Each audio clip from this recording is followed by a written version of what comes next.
everyone, and welcome back to another amazing episode of Beyond the Beauty. I am the Kyanah and Yavi Wasabi, and this is Beyond the Beauty. No expectations, no opportunities, underestimation, and this is why we are the table. Also, remember that this is produced by iambeastnetwork. Back to our scheduled program. So, Yavi, what's up? How do you obtain your confidence when getting told no into the industry? See, that's a hard one. That's okay. If you would have asked Yavi when she first started, she would have been like, I don't know. So I'm going to start off with Yavi at the beginning. Yavi at the beginning, it was really hard when people told me no. When people were like, no, you don't meet the criteria. No, you don't meet the, the height to do certain things. It really did crush my soul until I realized that this is who I am. This is how God made me. And yes, I can change that, but I don't want to. Right. And I don't have the funds to. Yes, I can get knee surgery and make myself taller, but I don't want to do that. And, experiencing that, I just had to learn to love myself. Right. And at the time, I realized that I didn't love myself at the time because I used to complain like, why am I not, 5'9", or why don't I look like this, or why? And I'm like, wow, like when I took a moment and took a step back and looked in the mirror and realized I'm literally complaining about me and how I look, I'm like, that's crazy. Right. Because you should always love yourself. Of course. So I had to teach myself that, this is how God made you. This is how you was born, and you just have to accept that. And I did. And when I accepted that, the more I kept hearing no, or maybe next time, the more it's like it made me more confident for some weird reason. I know that it's crazy to say, but for some reason it did make me more confident. I'm like, you know what? You right. I am too short. You right. I don't, meet the criteria, but I'm gonna get that one yes, and I'm gonna show you. I'm gonna prove to you that. Remember that day when you said no, you don't meet the criteria. Now you see me on the billboard. Now you see me here. I did it without you. And I did it without changing myself. Of course. And that's the main thing, that I've never changed myself, and I never will. I love that. But what about you, Kyanah? I honestly take it as a step stool. Yeah. It's okay to be told no. Because you don't have to work with everyone. Right. You don't have to be for everyone. So just take that no as like something to push you. Yeah. I think I got told no for a modeling gig or something that I really wanted to be a part of. And I was hurt, but it just pushed me to do better. Yeah. It's not the end of the world. The world is not gonna fall and burn and crash and then you get told no. But I just took that as like, okay, let me kind of change my way of direction. Yeah. And see what I can do differently or see what I can do better. Yeah. So that's how I kind of deal with being told no. Is just take that as a push. Yeah. And the crazy thing is like a lot of the times when I got to have the opportunity to go to, certain agencies, I was asked.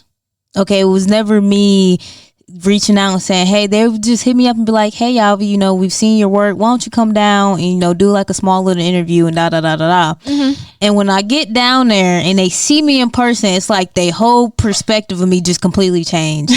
And it's like, what changed? Like, what happened? And it's like, now that we're sitting, they didn't say this, but this is how I took it. It's like now that they see me in person, they realize she's not as tall as she looks in her pictures. Right.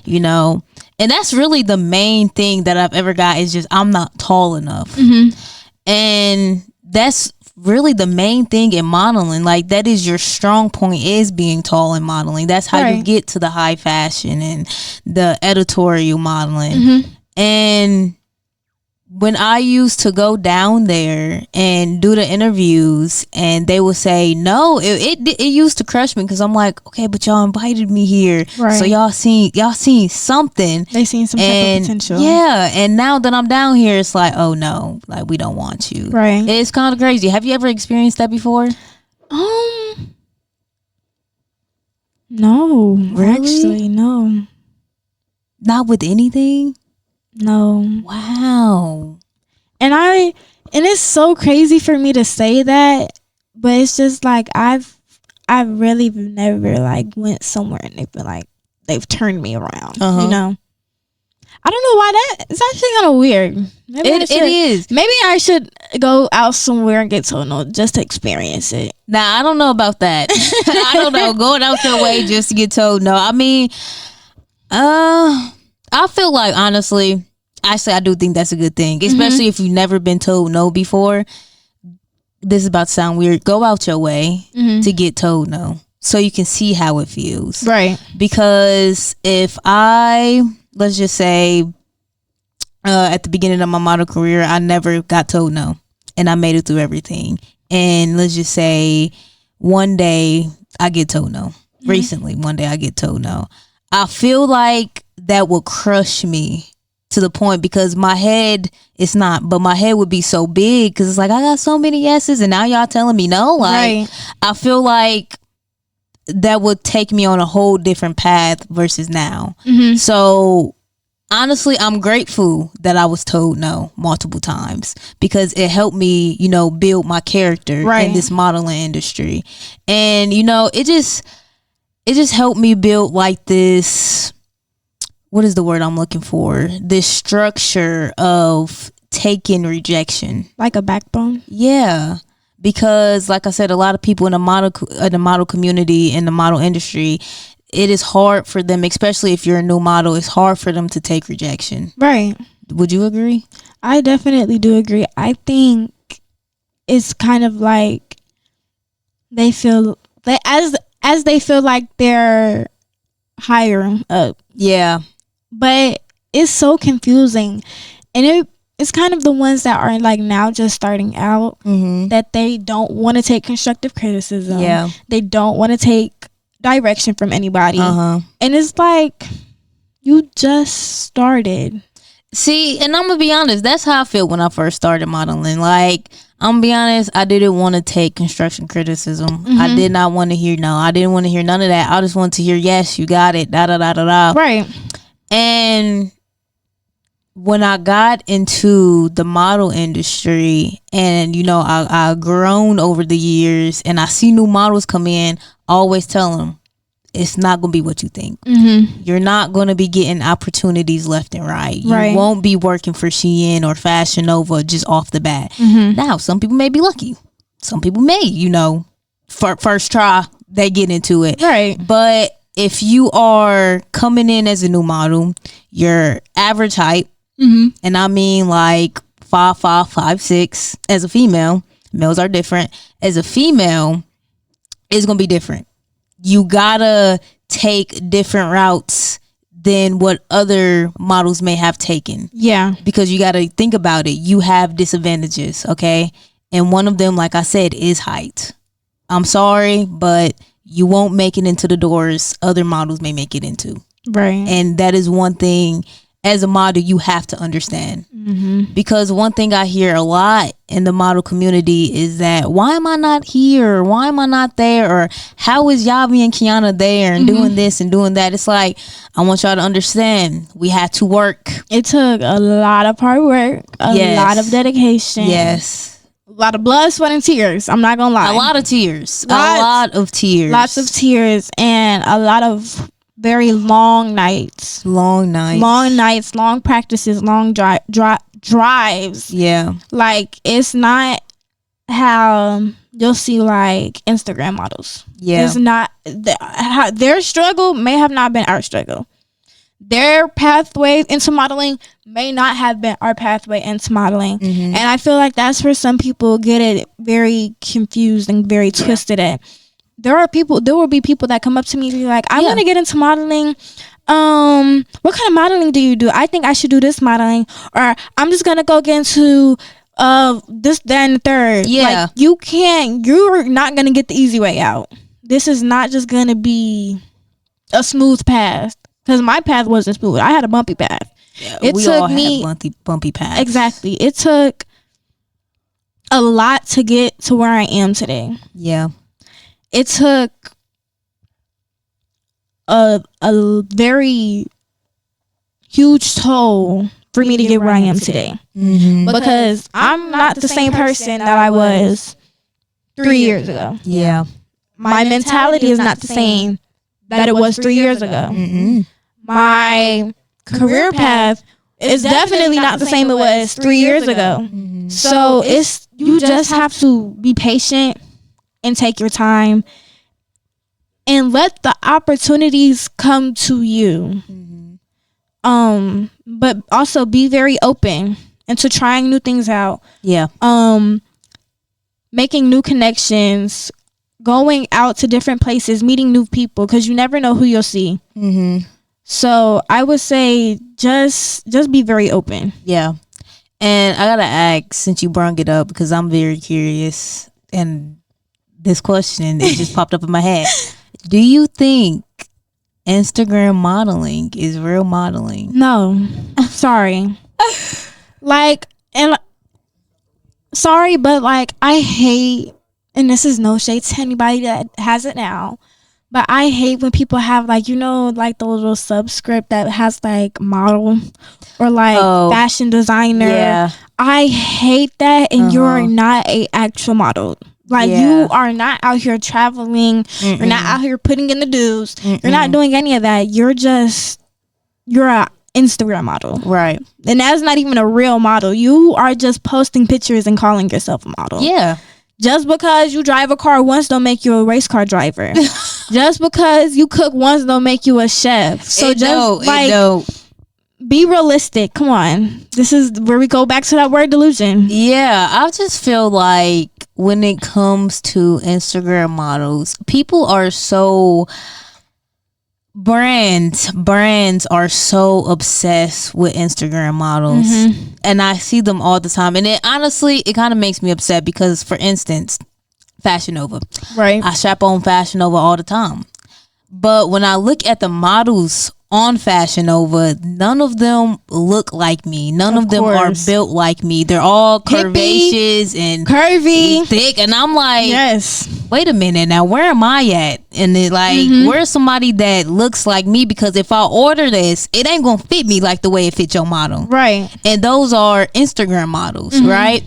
And I just feel like you don't see real models on brands anymore and stuff. They're like high fashion, like Coach or Balenciaga, Gucci, or something like that, or Chanel. You don't really see the print models on the Akira, on the Fashion Nova, on the Shein. You see them on like Walmart or something. And I'm sorry, I don't shop at Walmart. I don't get clothes from Walmart. I'm sorry, I don't.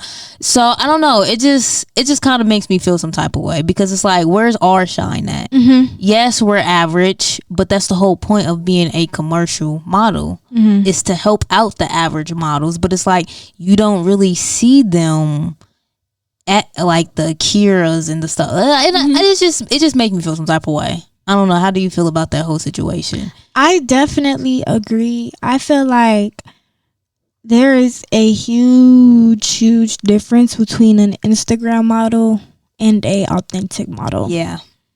Authentic models, you gonna see people built like us. You're gonna see people the same height as us, have somewhat of a same background as us. But when you get on Fashion Nova, Shein, Akira, you're going to see the hippie girls. The girls that are chest heavy. The girls that got a little bit more meat on them. The girls that might be a little taller. It's like, you're not a real model. I don't know how to put it. Like, you just fit what people like nowadays. Exactly. And you just hate fit to that say company's it like that. standards. But you don't fit industry standards at all. No, and I hate to say it like that because it's like, yes. Okay, to be honest, I don't even know what Instagram models really do. Right. To me, every time when I see an Instagram model or they say they Instagram model, they somewhere on the beach. Because that was literally what I was about to say. Somewhere on a beach, like in a swimsuit, probably on a yacht. Yes, somewhere. And I'm like, huh? I'm glad that, because I was like, y'all, I'm being so serious. I was literally about to say they are somewhere on a beach or on a yacht in a swimsuit, and it's like you never see them in no real clothes. They can never throw a real fit, but they are in Fashion Nova. And I'm like, come on now. Like, let's be for real.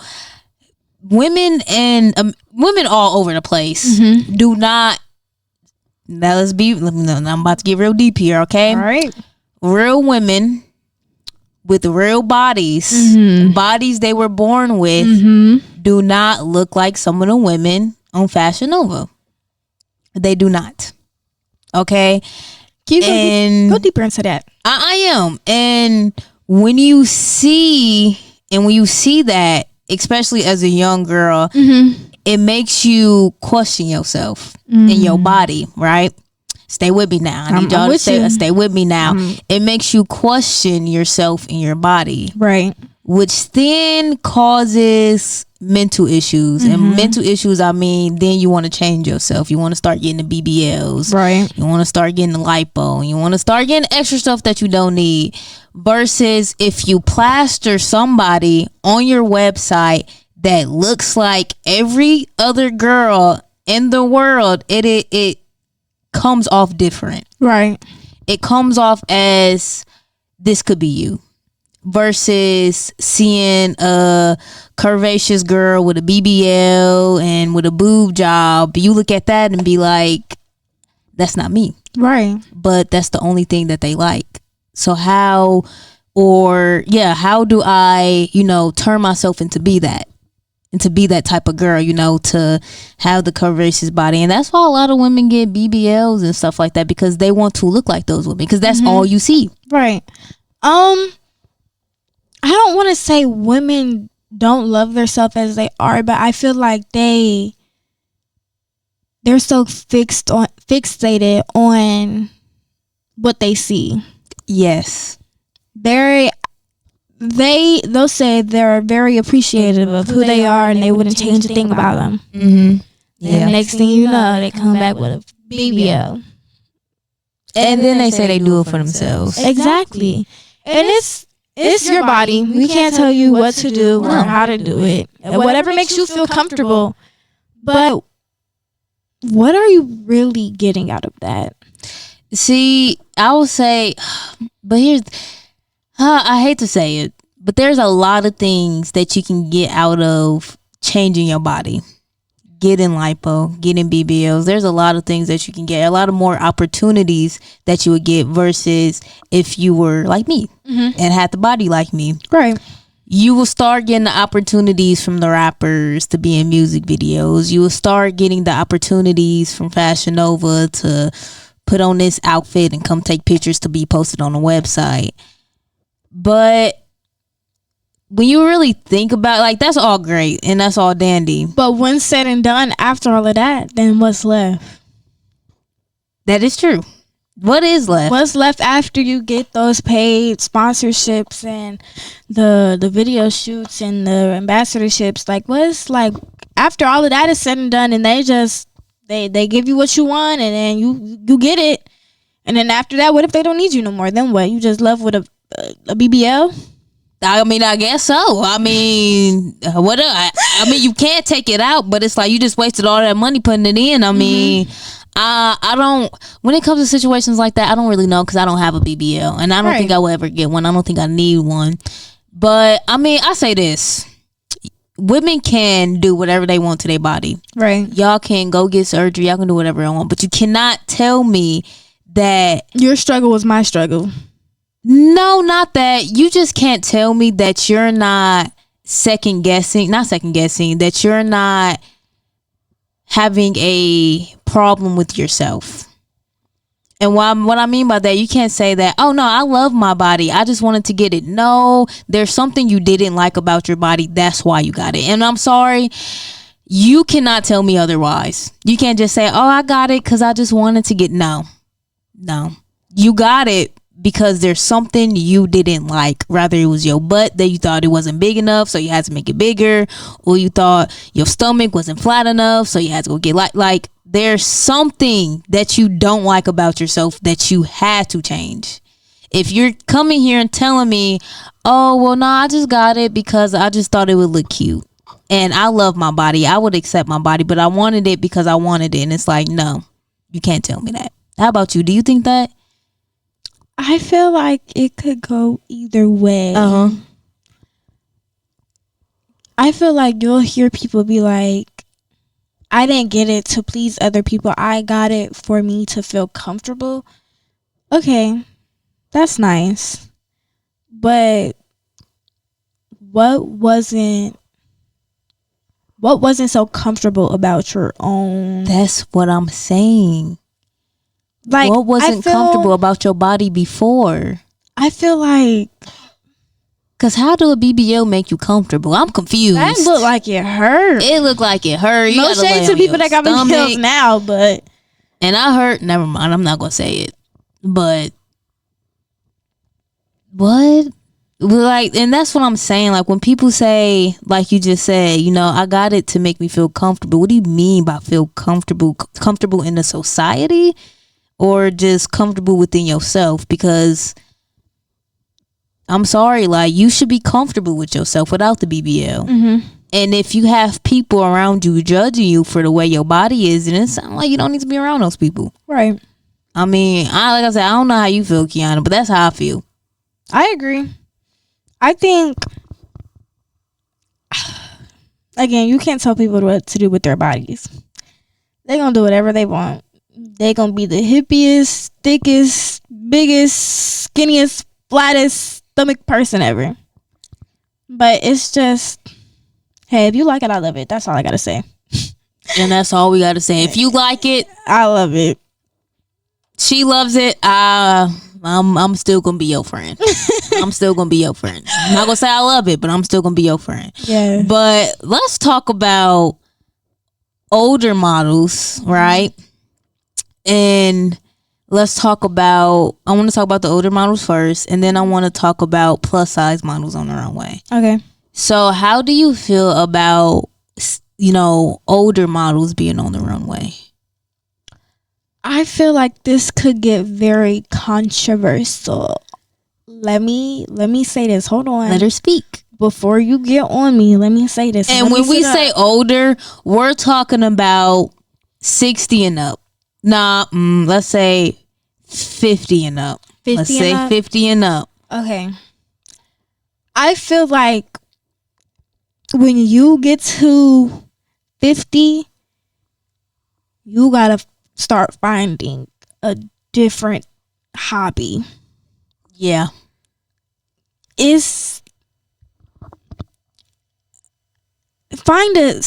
Oh gosh. Kyanah can't even find a word. Like, She just like, you gonna have to find something else, because it's some older models out here that they don't just, it's not very aesthetically pleasing to the I'm gonna eyes. say this because Kyanah don't want to say it. They just need to let it go. And I hate to say it like that. Yeah, Yavi said it for me. Y'all gotta let it go. But respectfully, y'all just need to let it go. I feel like once you start hitting 40, the late 40s.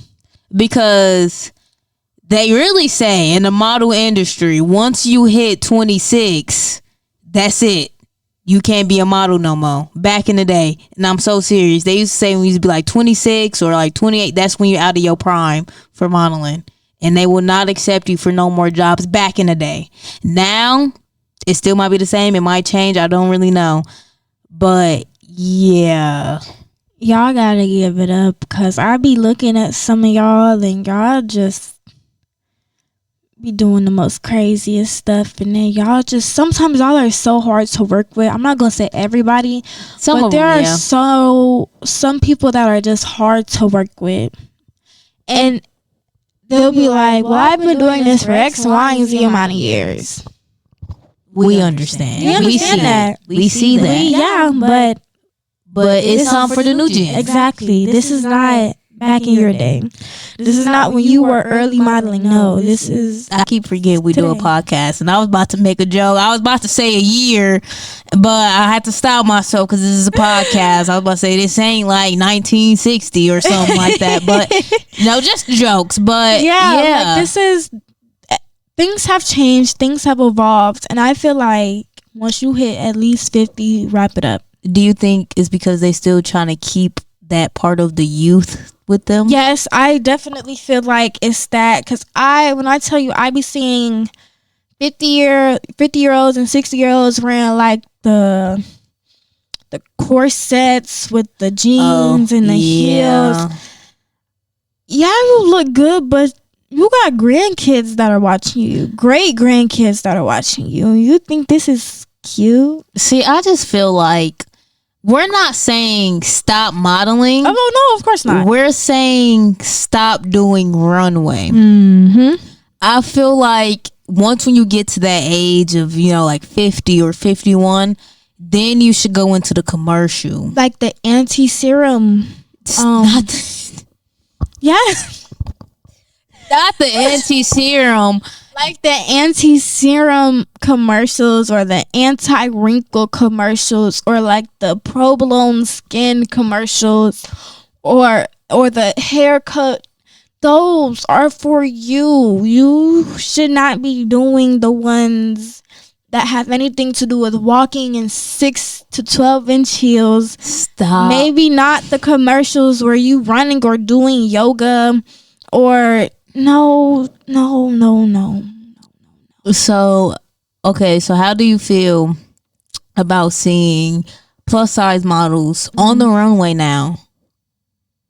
Because back then that wasn't really a thing, right? You didn't really see plus size models on the runway. It's like people despised plus size models, and I'm like, come on, people! Like, we need to understand everybody is not 5'10", tall with blonde hair and blue eyes and skinny. Everybody is not that. Right. So you have to have diversity on a runway, not just in skin color, but in weight size. Right.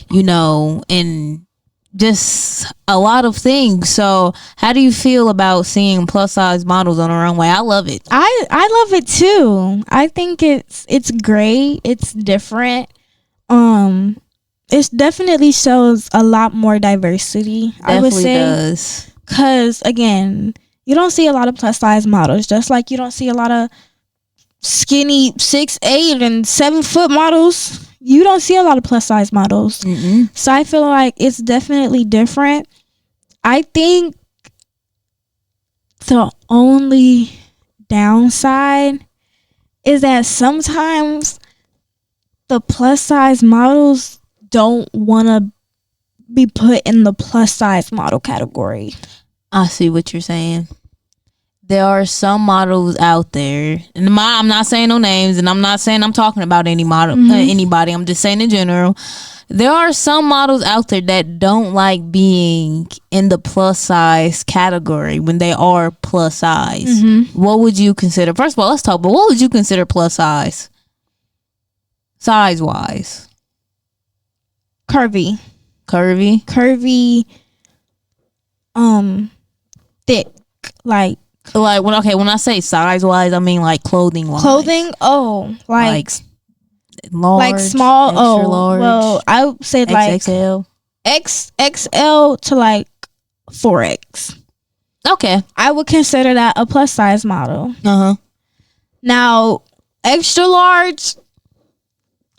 I don't know. See, it all depends though, because it's like, let's just say this: you have two plus size models. Well, yeah, I'm gonna say you have two plus size models. One is, let's just say she's 5'10", and the other one is 5'4".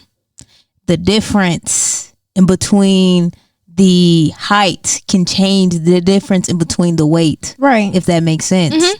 For instance, they will probably put the 5'10" plus size model out of the plus size category because of her height.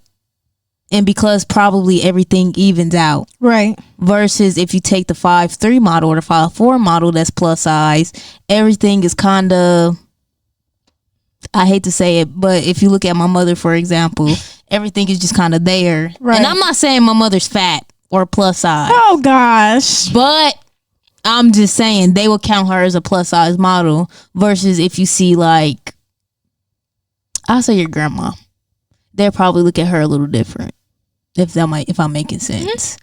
But I don't know. How do you feel about that? Because I feel like height and sizes. I feel like height and size could play a slight role. I don't know so much about height. But size, I think that could play a role. Yeah. But it's just, how don't you want to be called a plus size model? I think it's like I don't really know. I'm not a plus size model. I'm not even close to it. Oh, trust. I'm anorexic, y'all. I'm getting there. Stop it. No, you're not. Yes, do you not see all this fat? I'm getting big. It's all this food I've been eating. Y'all know how it get. Y'all know I don't play about my food, and I be eating like I don't eat. She can walk a lap and lose all of that in a second. No, I can't. You don't understand how bloated. I will literally eat a fry and get bloated. I know that's a lot because you just ate a whole meal. And I'm sitting back so they can't see it. But if I sit up, you're gonna see my stomach probably hang over my pants. I need to go to the gym. I need to get fit. I need to be a fitness model over the summer. A fitness model would be good too, but I don't know. Maybe it's like an insecurity they have. But at the same time, I don't know. But they swear up and down they're not insecure. They say they love who they are. I say I'm not insecure about my height. But hey, sometimes people be making jokes that really be... They be like, I'm skinny and anorexic. Do you not see all this I got on me? Stop. Do you not see all of this that's on me? And you never gave skinny and never gave anorexic. I don't know, but it has to be because there's no... Maybe they're just saying there shouldn't be any category for sizes when it comes to models. Everybody should just fit in one. But then again, that will make things very hard. Yeah. Because you can't fit a person that wears an extra large and a small. It's not gonna work. I don't know. I feel like that's something I really got to look into. Me and you both. Because I don't... Or maybe I should just ask the plus size models that Carrie. I know. I could ask Carrie. That's probably a good person to ask. No, I can't ask Carrie because Carrie is confident about herself. Yeah. And she knows she knows where she fits into. So that's a hard one. I don't know. Tomorrow we're gonna go around and ask people. Yeah. And then we'll come back to y'all. We'll come back to y'all on our next podcast. But I think that concludes this episode of Beyond the Beauty. Once again, it's your girl. Actually, no, I'm not going to start that yet. Actually, I'm not going to do that because I did that last time and I messed up. And y'all going to catch me slipping today. Don't forget that this podcast is produced by iambeastnetwork. Once again, it's your girl Yavi Wasabi and Kyanah Chanel. And this is Beyond the Beauty. No expectations, no opportunities, underestimation, and this is why we are the table. Make sure you like, comment, and subscribe. And Kyanah, let's not forget the tip of the day. Tip of the day: small progress is still progress.